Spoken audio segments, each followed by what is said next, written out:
In a quiet suburban neighborhood nestled between rows of neatly trimmed lawns and pastel-colored houses, life moved at a predictable pace.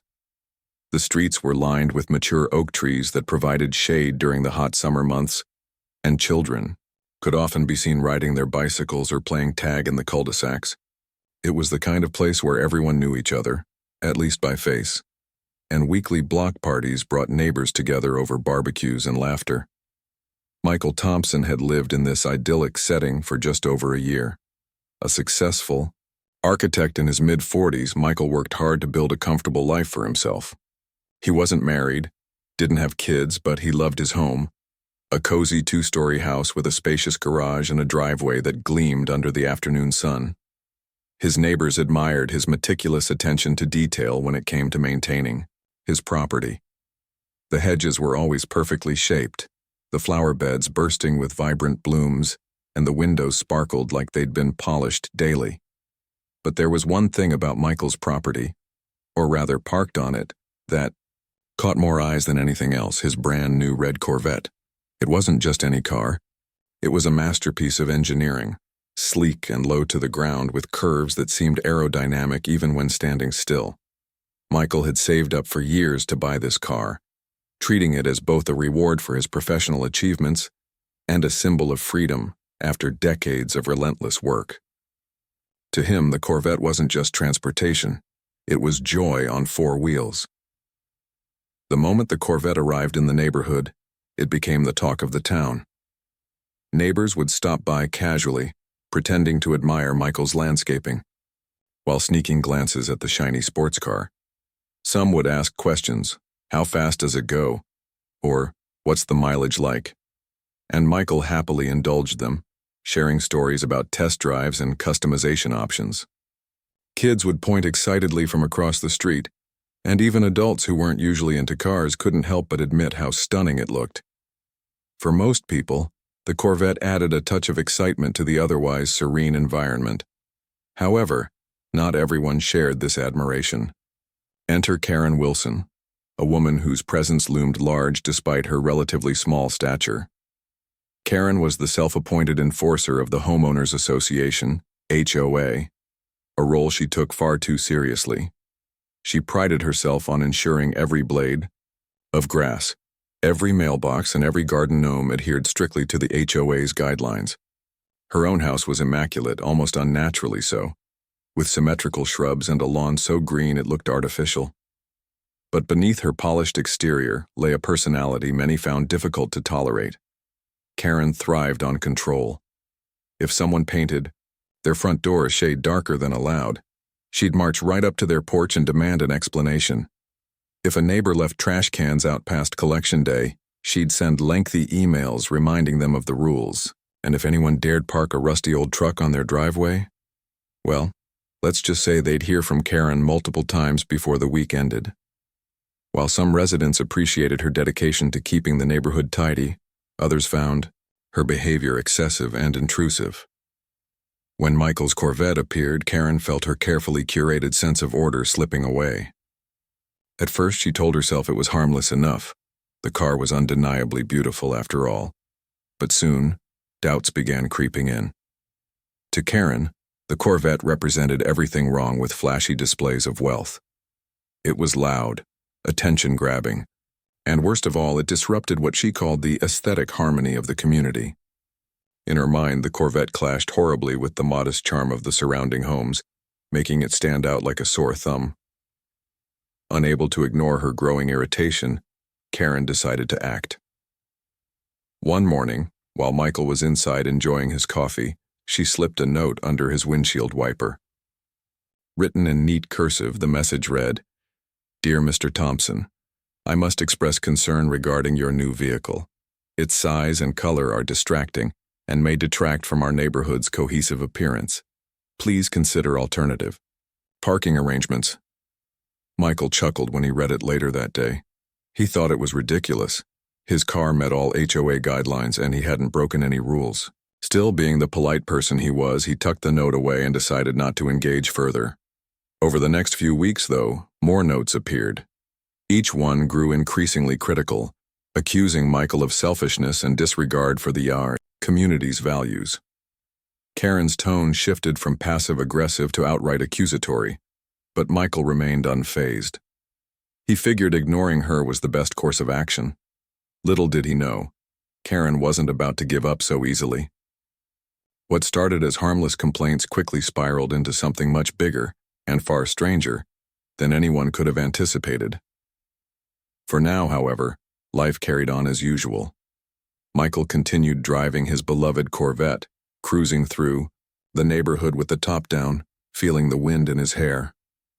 Meanwhile, Karen stewed in frustration, plotting her next move. Neither of them realized that their paths were about to collide in ways neither could predict, setting off a chain of events that would leave the entire neighborhood talking for months to come. Karen's frustration reached new heights as her attempts to rein in Michael's Corvette continued to fail. Each note she left on his windshield seemed to vanish into thin air, ignored completely by Michael. She couldn't understand how someone could be so dismissive of her concerns. After all, she saw herself as the guardian of the neighborhood's standards, and in her mind, Michael's refusal to listen was nothing short of an act of rebellion. Her pride stung. Karen decided it was time to escalate her efforts. Her first step was to take the matter to the HOA board, armed with a folder stuffed with printed emails, photos of Michael's Corvette, and even a color swatch chart to prove that red clashed with the neighborhood's palette. Karen stormed into the monthly meeting ready for battle. She stood at the front of the room, passionately arguing her case. "This car is ruining the aesthetic harmony of our community," she declared, pointing dramatically to one of her photographs. "It's flashy, loud, and completely out of place here. Something needs to be done."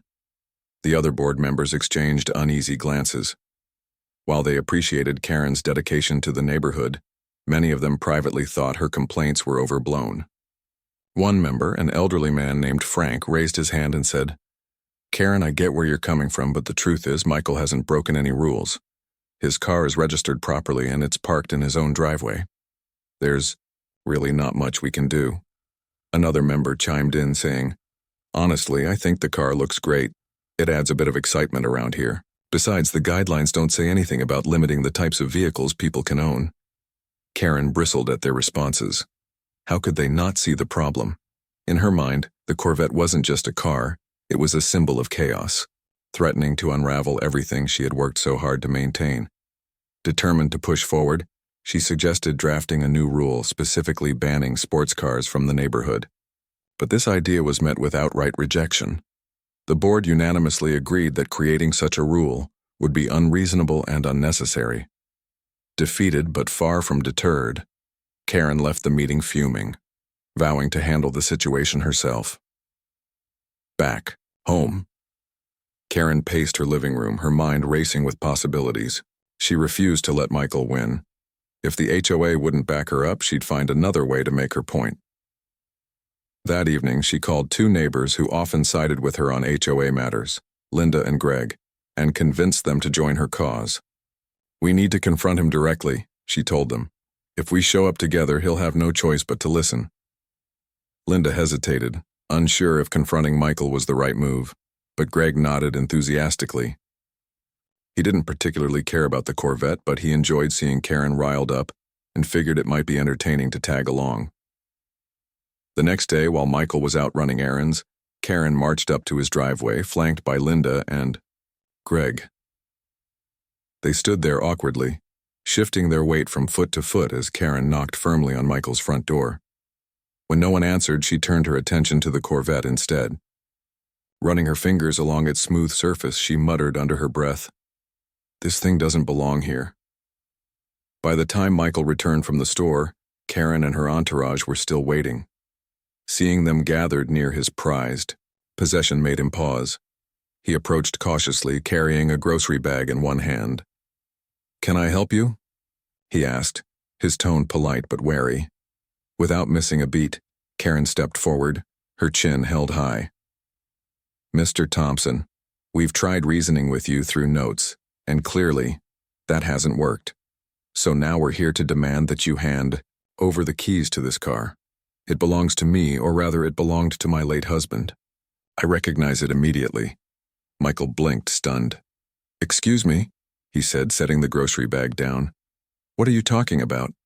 Karen crossed her arms, her expression smug. Don't play dumb. This Corvette was stolen from my husband years ago. I've been searching for it ever since, and now it's sitting right here in your driveway. You can deny it all you want, but the truth is undeniable. For a moment, Michael was speechless. The absurdity of Karen's claim hit him like a ton of bricks. He stared at her, trying to process what she had just said. Finally, he managed to respond. Ma'am, I bought this car legally from a dealership. I have all the paperwork to prove it. Your accusation makes absolutely no sense. Karen waved his words away as if they were irrelevant. Paperwork can be forged, she snapped. I know what I'm talking about. Hand over the keys or I'll take legal action against you. At this point, Linda and Greg looked increasingly uncomfortable. They hadn't signed up for this level of confrontation and certainly hadn't expected Karen to accuse Michael of theft. Greg cleared his throat nervously. Karen, maybe we should go, he began. But Karen silenced him with a sharp glare. Michael, meanwhile, felt a mix of anger and disbelief bubbling inside him. He took a deep breath, forcing himself to stay calm. Look, he said firmly. I don't know what kind of game you're playing, but I'm not giving you my car. If you really believe it belongs to you, then take it up with the authorities. Until then, I suggest you leave my property. Karen's face turned red with indignation. You'll regret this, she hissed, turning on her heel and storming off. Linda and Greg followed quickly behind her, offering apologetic shrugs to Michael as they left. As soon as they were out of sight, Michael shook his head in disbelief. What had just happened? Word of the bizarre encounter spread quickly through the neighborhood. Some residents found it amusing, whispering jokes about Karen's latest antics. Others were concerned, wondering if her behavior was becoming too extreme. A few even stopped by Michael's house to offer their support, assuring him that he hadn't done anything wrong. One neighbor, Sarah, brought over a plate of cookies and said, Don't worry about Karen, she's always been like this. Just ignore her, and she'll eventually move on to something else. Despite the reassurances, Michael couldn't shake the feeling that Karen wasn't going to let this go anytime soon. Her accusations were baseless, but her determination was unmistakable. For now, though, he decided to focus on moving forward. He tucked the incident into the back of his mind and went about his day, hoping that Karen's threats would remain empty. But unbeknownst to Michael, Karen was already plotting her next move. Back at her house, she sat at her kitchen table surrounded by old photographs and documents. She sifted through them frantically, searching for anything that might bolster her wild claims. Though she knew deep down that the Corvette had never belonged to her late husband, she clung to the narrative she had created. To Karen, it wasn't about the car itself. It was about proving that she was right, no matter the cost. And as long as Michael refused to comply, she was prepared to go to extraordinary lengths to get her way. The stage was set for a showdown, one that would test the patience of everyone involved and leave the neighborhood buzzing with gossip. Little did anyone realize, however, that Karen's actions were about to spiral out of control, dragging innocent bystanders into a drama none of them had anticipated. The next few days passed quietly, for everyone except Michael. Though he had tried to brush off Karen's bizarre accusation, it lingered in the back of his mind like an irritating itch.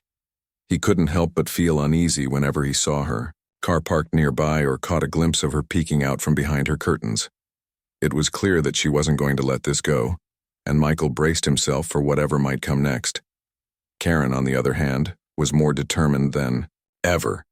Her confrontation at Michael's house hadn't gone as planned, but instead of discouraging her, it only fueled her resolve. She spent hours poring over old documents, searching for anything, even the flimsiest shred of evidence that could support her claim. At one point, she dug up an old photo of her late husband standing next to a red car. Never mind that the vehicle in the picture was clearly a much older model with a different shape. Karen convinced herself it was close enough to pass as proof. Armed with this evidence, she decided it was time to strike again. It was a crisp Saturday morning when the neighborhood began stirring with activity. People were out walking their dogs, watering their lawns, or chatting with neighbors over cups of coffee. Michael, dressed casually in jeans and a t-shirt, stepped outside to grab the mail from his mailbox, a routine task that usually took less than a minute. But today, things were about to take a dramatic turn. As soon as Michael opened the mailbox, he noticed Karen approaching from across the street. She walked briskly, clutching a folder stuffed with papers and accompanied by two reluctant neighbors who looked like they'd rather be anywhere else. One of them was Greg, who gave Michael an apologetic shrug as they neared. The other was Susan, a quiet woman who rarely got involved in neighborhood disputes but apparently couldn't say no to Karen's persistent pleading. "Good morning, Mr. Thompson," Karen said, her tone clipped and formal. Without waiting for a response, she thrust the folder into Michael's hands. "I've brought documentation proving that this Corvette belongs to me, or rather, belonged to my late husband. You can see for yourself." Michael glanced down at the folder, then back up at Karen. "This is ridiculous," he said flatly. "I already told you I bought this car legally. These accusations are baseless." Undeterred, Karen flipped open the folder and began pointing to various items inside. "Here's a photograph of my husband with a red Corvette," she said triumphantly, holding up the faded picture. "And here's a copy of his registration papers. See? His name is right. There." Michael squinted at the photo. The car in the image bore almost no resemblance to his sleek, modern Corvette. It was boxy, dated, and missing the distinctive curves that defined his vehicle. As for the registration papers, they listed a completely different make and model. Shaking his head, Michael handed the folder back to her. "This isn't even the same car," he said firmly. "And even if it were, your so-called proof doesn't hold water. I have all the proper paperwork showing that I'm the rightful owner." Karen's face flushed with anger. "You're lying," she snapped. "You stole this car and now you're trying to cover it up. If you don't give me the keys, I'll make sure everyone knows what kind of person you really are." By now, their heated exchange had drawn a small crowd. Neighbors who had been going about their morning routines stopped to watch, some curious, others concerned. A teenager filming a TikTok video accidentally captured the entire scene, while a couple walking their dog paused to whisper among themselves. Even Sarah, the neighbor who had brought Michael cookies earlier, hurried over to see what was happening. Realizing they had an audience, Karen doubled down on her theatrics. She raised her voice, making sure everyone within earshot could hear her. "Everyone needs to know the truth. This man thinks he can waltz into our neighborhood and flaunt stolen property without consequences.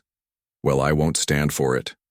Michael clenched his jaw, doing his best to remain calm despite the growing tension. "Karen," he said evenly, "you're embarrassing yourself. This car is mine, and nothing you say will change that. If you continue harassing me, I'll have no choice but to involve the authorities." At the mention of the police, Karen hesitated for a split second before regaining her composure. "Go ahead and call them," she retorted. "They'll see through your lies just like I did." Her bravado impressed no one.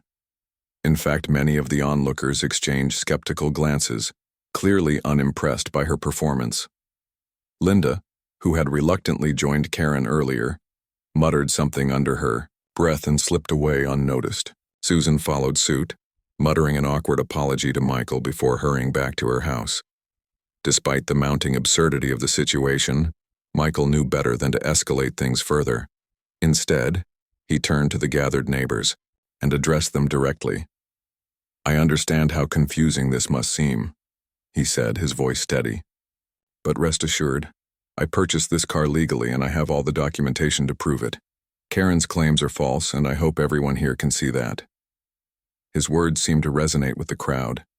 Several people nodded in agreement, and one man even called out, "Leave him alone, Karen, he hasn't done anything wrong." Others chimed in, voicing their support for Michael and expressing frustration with Karen's relentless behavior. Humiliated and outnumbered, Karen finally realized she had pushed too far. Her face burned with shame as she snatched the folder from Michael's hands and stormed off, muttering under her breath about corrupt systems and people who refused to do the right thing. As she disappeared into her house, slamming the door behind her, the tension in the air dissipated almost instantly. The neighbors lingered for a few more minutes, discussing the incident and shaking their heads in disbelief. Some joked about starting a petition to rename the cul-de-sac Corvette Court in honor of Michael's patience, while others expressed relief that Karen's antics had finally been called out publicly. Sarah patted Michael on the shoulder and said, "Don't worry, she'll get tired of this eventually. Just keep doing what you're doing."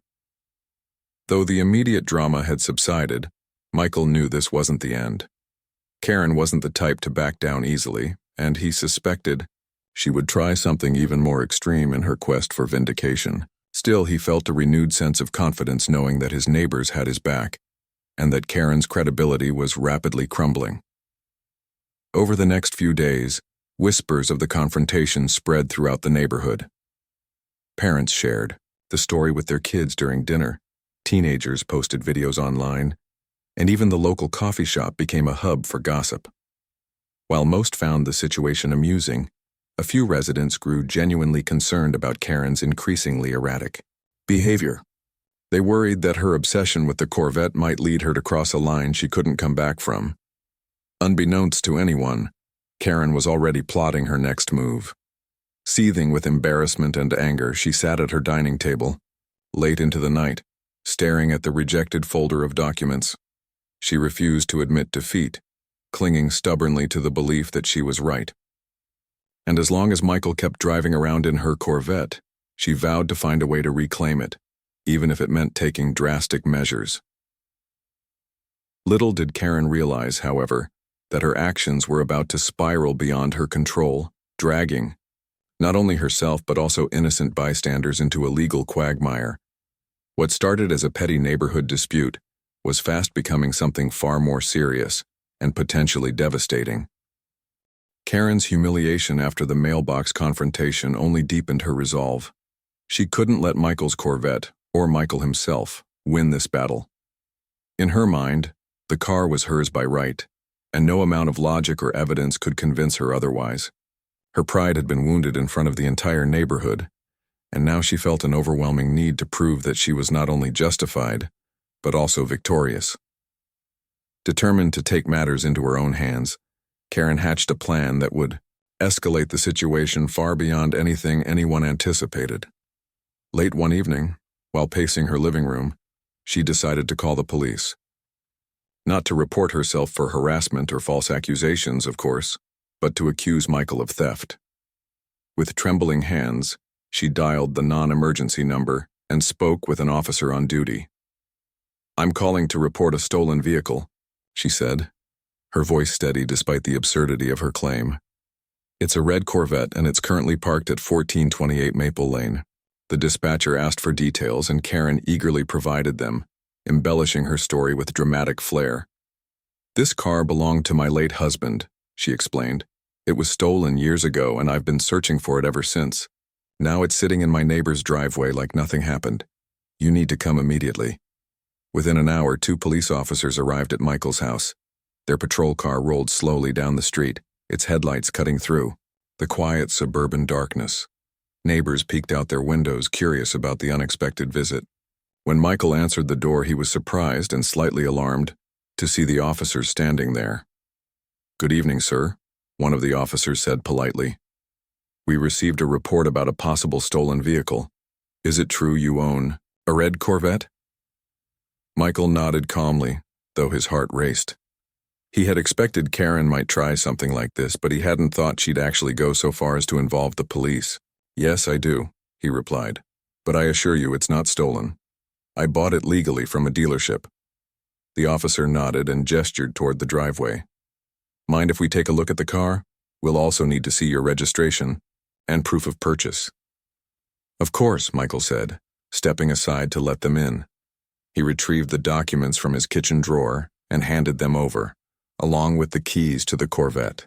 The officers examined the paperwork carefully, comparing the VIN, vehicle identification number, listed on the registration to the one stamped on the car itself. Everything matched perfectly. While they worked, Karen watched from across the street, hidden behind her curtains. Her heart pounded as she waited for the moment when the officers would storm into Michael's house and arrest him. But as the minutes ticked by, her confidence began to waver. Something wasn't going according to plan. Back at the scene, the officers finished their inspection and turned to Michael. "Everything checks out," one of them said. "Your paperwork is legitimate, and the car is registered in your name. There's no indication of foul play here." Relieved but unsurprised, Michael thanked them for their time. Before leaving, however, the officers had one final question. "Do you know why someone might accuse you of stealing this car?" they asked. Michael hesitated for a moment, then sighed. "Honestly, I think it's because of my neighbor, Karen Wilson. She's been harassing me for weeks, claiming the car belongs to her late husband. I've tried to explain that it's mine, but she won't listen." The mention of Karen's name seemed to strike a chord with the officers. One of them exchanged a glance with his partner before nodding knowingly. "We're familiar with Ms. Wilson," he admitted. "She's called us several times in the past about various complaints. Most of them turn out to be unfounded." Michael raised an eyebrow. "Really? What kind of complaints?" The officer chuckled dryly. "Oh, you name it. Noise violations, parking disputes, even claims of suspicious activity. Let's just say she tends to take things too far sometimes." With that, the officers wrapped up their investigation and headed back to their patrol car. As they drove away, Karen emerged from her hiding spot, her face pale with shock. She couldn't believe what had just happened. How could the police side with Michael? Didn't they see how wrong he was? Her frustration quickly gave way to desperation. If the authorities wouldn't help her, she reasoned, then she'd have to find another way to expose the truth. Still fuming, she marched over to Michael's house once again, pounding on his door until he reluctantly opened it. "What do you want now, Karen?" Michael asked, his patience wearing thin. "I know you bribed them," she shouted, pointing wildly at the departing police car. "You paid them off or forged those papers. I don't care what it takes, but I will prove you're a liar." Michael stared at her in disbelief. "Are you serious right now?" he asked. "You're accusing me of corruption because the police confirmed what I've been saying all along? This has gone far enough, Karen. Leave me alone, or I swear I'll file a restraining order against you." For the first time since the ordeal began, Karen faltered. The threat of legal action hit her like a ton of bricks. She had always prided herself on being above reproach, the moral compass of the neighborhood. The idea of being labeled a harasser, or worse, was unthinkable. Yet, even as fear crept into her expression, her stubbornness refused to yield. "You'll regret this," she hissed before spinning around and storming off, but her words lacked the conviction they once carried. For the first time, Karen realized she might have pushed too far. Unbeknownst to her, Michael wasted no time following through on his warning. The next morning, he visited the local courthouse and filed a formal complaint against Karen for harassment. He included copies of her notes, photos of her confrontations, and statements from neighbors who had witnessed her behavior. By the end of the day, a judge issued a temporary restraining order, forbidding Karen from coming within 500 feet of Michael or his property. When Karen received the court papers later that week, she was beside herself with rage. Not only had her crusade failed spectacularly, but she was now facing potential legal consequences for her actions. Desperate to salvage her reputation, she made one last-ditch effort. She called the police again, this time insisting that Michael had violated the HOA's rules by owning a sports car. The responding officer, recognizing Karen's voice immediately, sighed audibly. "Ms. Wilson," he said wearily, "we've already looked into this. Mr. Thompson hasn't broken any laws or HOA guidelines. Continuing to file false reports isn't going to change that." Furious and humiliated, Karen lashed out. "Fine. Arrest me then," she screamed. "If you won't do your job, maybe someone else will." To her horror, the officer obliged. After confirming that Karen had indeed filed multiple baseless complaints, he placed her under arrest for filing a false police report and harassment. Handcuffs clicked shut around her wrists as stunned neighbors looked on. Some snapped photos, while others recorded videos, ensuring the moment would live forever on social media. As Karen was led away, tears streaming down her face, Michael stood silently on his porch, watching the spectacle unfold. Part of him felt sorry for her. He knew she was struggling with something deeper than just a car, but another part felt relief. Finally, after weeks of relentless drama, peace seemed within reach. The neighborhood buzzed with chatter in the days that followed. Parents used the incident as a cautionary tale for their children. See what happens when you don't play nice? While teenagers gleefully shared memes mocking Karen's downfall. Even the HOA board released a statement distancing themselves from her behavior, emphasizing that her actions did not reflect the values of the community. For Michael, life slowly returned to normal. The Corvette remained safely parked in his driveway, untouched and admired more than ever. Though he never expected to become the center of such a bizarre saga, he emerged from it stronger and more resilient. And while Karen's antics had tested his patience, they also reminded him of the importance of standing up for himself and the power of having good neighbors on your side. But as the dust settled, one question lingered in everyone's minds. What would Karen do next? In the weeks following Karen's arrest, the neighborhood experienced a strange mix of relief and lingering tension. For many residents, it felt like the end of an era, one defined by Karen's relentless grip on the HOA and her constant meddling in everyone's lives. While some were thrilled to see her antics finally come to a halt, others couldn't help but feel a pang of sympathy for her. After all, behind the confrontations and accusations was a woman who had clearly lost her way, consumed by pride and a misguided sense of control. Karen's absence left a noticeable void in the community. Her perfectly manicured lawn became slightly overgrown, and her once immaculate flower beds began to show signs of neglect. Neighbors whispered about her fate, speculating whether she would return after her legal troubles were resolved, or if she'd move away altogether. A few even admitted they missed her presence, albeit begrudgingly. She could be a pain, one neighbor confessed during a casual chat at the mailbox. But at least she cared about the neighborhood. Meanwhile, Michael found himself adjusting to life without Karen's shadow looming over him. The restraining order gave him peace of mind, knowing she couldn't approach him or interfere with his property. Still, he couldn't shake the feeling that this chapter wasn't entirely closed. He kept a close eye on his Corvette, making sure it remained secure, and occasionally glanced across the street at Karen's house, half expecting her to reappear. Despite the uncertainty, Michael decided to focus on moving forward. He spent more time enjoying his car, taking long drives through winding country roads and attending local car shows where fellow enthusiasts admired his prized possession. At one event, he shared the story of Karen's bizarre claims, earning laughter and applause from the crowd. Someone jokingly suggested putting a bumper sticker on the Corvette that read, "Not stolen. Ask my neighbor." Michael chuckled at the idea but ultimately decided against it. The saga was funny, yes, but he preferred to let it fade into memory, rather than keep the drama alive. Back at home, Michael also took steps to strengthen his relationships with his neighbors. He hosted a small barbecue, inviting everyone on the block to enjoy burgers, music, and good company. It was his way of thanking them for their support during the ordeal, and perhaps mending any strained ties caused by Karen's divisive behavior. The gathering turned out to be a success, with laughter echoing through the cul-de-sac as kids played tag, and adults swapped stories about Karen's infamous escapades. Even Sarah, the cookie-baking neighbor, brought along a fresh batch of chocolate chip cookies, earning cheers from the crowd. As the days turned into weeks, the neighborhood seemed to breathe easier.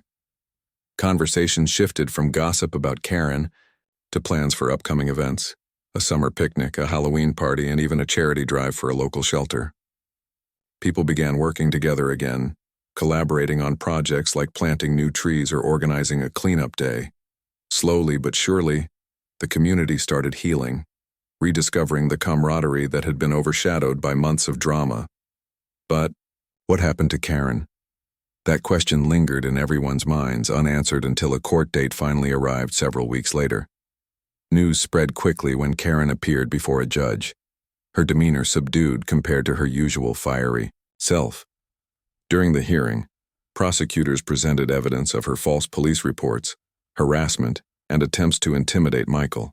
Witnesses, including several neighbors and the responding officers, testified about her behavior, painting a clear picture of someone whose actions had spiraled out of control. The judge listened carefully before delivering a verdict. Karen was Found guilty of filing a false police report and harassing Michael, she received a fine and mandatory counseling sessions aimed at addressing her obsessive tendencies. Additionally, the restraining order against her was extended for another 6 months, ensuring she couldn't retaliate or cause further trouble. Though the punishment wasn't severe, it marked a turning point for Karen. Humiliated and financially burdened by the fines, she retreated from public view, rarely seen outside her home. Some speculated she was too ashamed to face her neighbors. Others believed she was simply biding her time, waiting for the storm to pass. Whatever the case, Karen's influence in the neighborhood had diminished significantly, leaving room for others to step up and take charge. One person who emerged as a leader was Greg, the same neighbor who had reluctantly accompanied Karen during her ill-fated confrontation with Michael. Having witnessed the chaos firsthand, Greg decided it was time to get involved in the HOA, not to enforce strict rules like Karen, but to foster a spirit of cooperation and inclusivity. With the board's blessing, he organized meetings where residents could voice their concerns openly and work together to find solutions. Under his guidance, the HOA transformed into a more positive force within the community, focusing on initiatives that brought people closer rather than driving them apart. As for Michael, he continued living his life with a renewed appreciation for simplicity and kindness. The Corvette remained a symbol of joy and freedom, but it also served as a reminder of how quickly things could spiral out of control when ego and entitlement took hold. He often reflected on the lessons he'd learned throughout the ordeal, about patience, resilience, and the importance of standing up for oneself while remaining compassionate toward others. Eventually, the story of Karen and the Corvette became a neighborhood legend, recounted at gatherings and passed down to newcomers. It was a tale filled with absurdity, tension, and ultimately redemption, and while some joked about turning it into a movie, HOA horror story The Karen Chronicles, most agreed that the real-life ending was satisfying enough. In the end, the neighborhood emerged stronger than ever, united by shared experiences and a collective desire to move forward. Life returned to its predictable rhythm, punctuated by moments of laughter, friendship, and quiet contentment. As Michael cruised through the streets in his beloved Corvette, top down and music playing, he couldn't help but smile. Despite everything, he knew he was exactly where he belonged, in a place where peace prevailed and harmony was no longer just an aesthetic ideal but a genuine reality.